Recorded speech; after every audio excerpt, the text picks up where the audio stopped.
Hello, everyone. My name is Cindy Accili, and I will be teaching your son Math 10 this year. Many of the students I've taught in grade 9, so it's great to see some familiar faces and really excited to work with them again. I do have some new students, so I welcome you as well. The students have received a course outline that highlights everything they want to know about the course. I thought it would be best to kind of share with you the course outline and kind of go through some of the points on there. I won't read it all to you, but may highlight some important things to note. So if you bear with me, I'm going to share my screen with you where I'll kind of go through the course outline. Okay, so bear with me for a minute. Okay, so here we go. And you should see on your screen the course outline. I'll just make it a little bit bigger for you. So hopefully you can see it. This is what the students have received already. So it is in their binder if you want to have a closer look at it. So what's important to note is my email there. So if there's something important that we need to discuss, feel free to email me. If your son is in Block B, this is a class code for Google Classroom, and they should have registered by now, and the same for Block H. The textbook is an excellent textbook called Foundations in Pre-Calculus Math 10. It's a wonderful resource. It's got great examples in it. We will be working in our textbook primarily this year just because it is so well written. That's an expectation that they bring the textbook to class every day. As you see under student resources, your binder. What's new this year is a notebook for journaling. Yes, we'll be doing journal writing in math, just to get them to connect and reflect about what they've been learning, specifically in math. It's really important that they have a scientific calculator. We will be doing trigonometry this year, so that is definitely a must. Of course, all work should be done either in pencil or pen, blue or black pen, of course, for assignments and for their notes. So what can they expect? The student can expect to get assigned work every day, is always due the next class unless otherwise stated. So they're going to get work every day that's going to reflect what we've learned in the lesson. And then we may occasionally do projects or what we call math labs. If you're interested to know what a math lab is, you will find them kind of peppered throughout the textbook. And then, of course, for assessments, we'll do also quizzes and tests. There is a June exam, which is cumulative, and a numeracy assessment, which is a provincial exam. And that usually takes place in April. And so as we get closer to that time, I will be working with the students in preparing for that. It's not a grade 10 assessment. It's not based on grade 10 topics. It's based on the numeracy skills that the student has kind of developed over the years. So we will do that in April.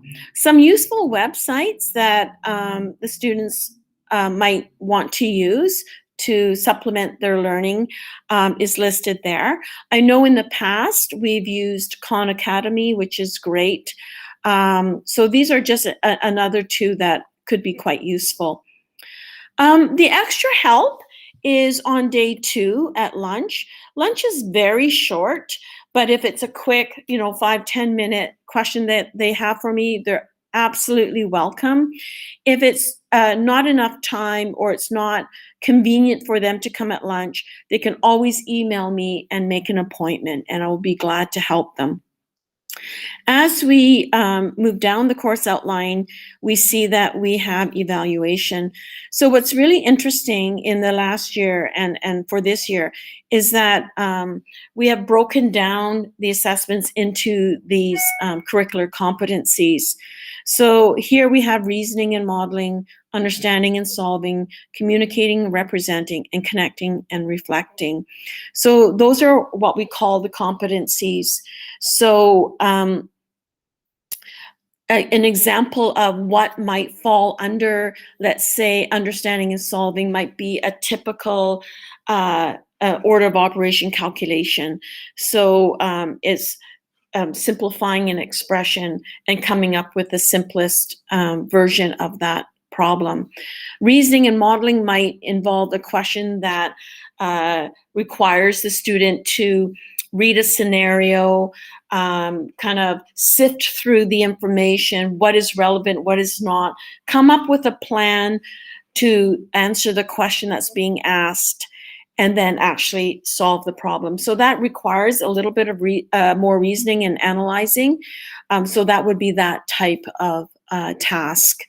The reflecting, connecting, again, that might be the math journal where we're looking at what we've learned, what were some things that intrigued us, what were some things that we wonder about.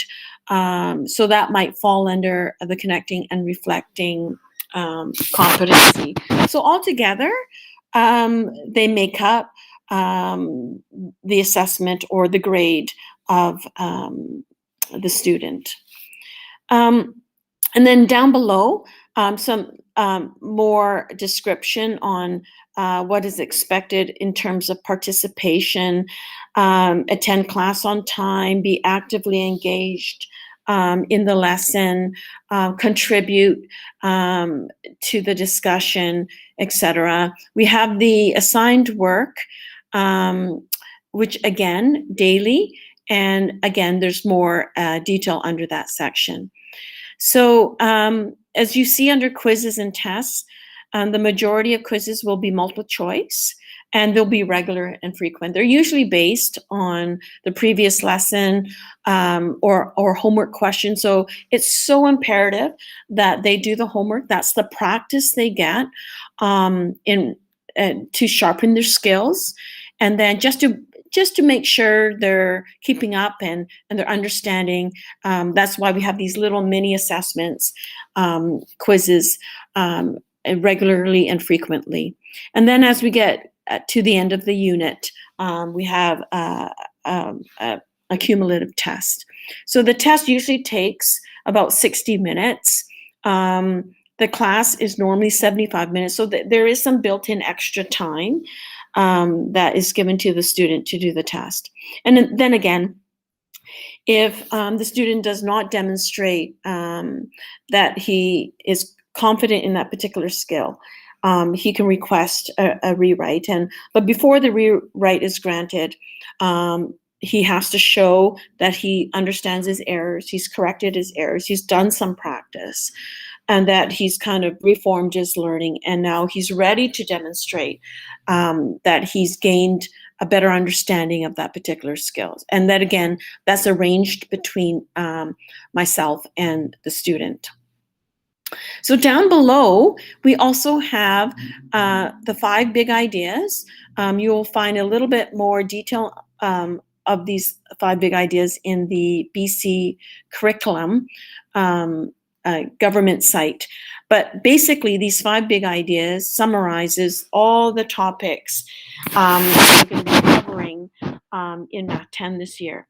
So down below, you see the general order of topics. So we've got September and October. Currently, we're studying powers, so we'll review the exponent laws. What's new to us is negative exponents, and then we're going to apply the exponent laws. And you see this topic would fit under the big idea number 1 and number 2. So I've done this for all the topics that we're going to cover, a general timeline. So you see November, December we're doing factoring, and then all the way to June. So what I find is really helpful about a list of topics. So if the student has a tutor and he wants to kind of get ahead and look ahead, front load, the course outline is very helpful that way. So again, your son has this course outline in his binder. Okay, so let's get down to classroom expectations. We've talked at length about some of the important items here, and that is respect. So we talked about what respect looks like in the classroom, from them to me, from me to them, and between each other. And we've talked at length about that and what it looks like.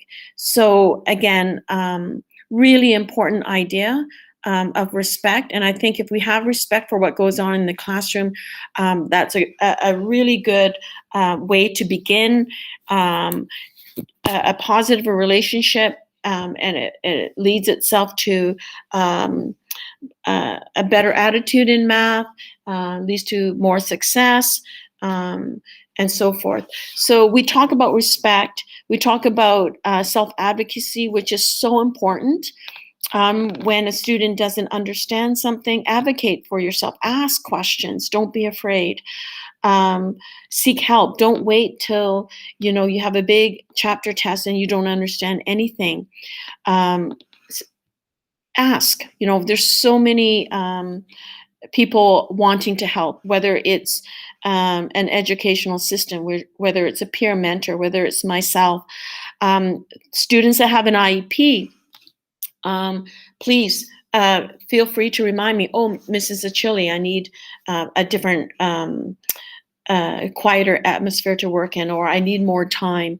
Please voice your adaptations. I have no problem giving adaptations, but sometimes I need the reminder. Okay, so those are some classroom expectations, and of course, the general rules there we talk about as well. So this course outline, and again, if you want to have a closer look at it, your son has it already in paper copy.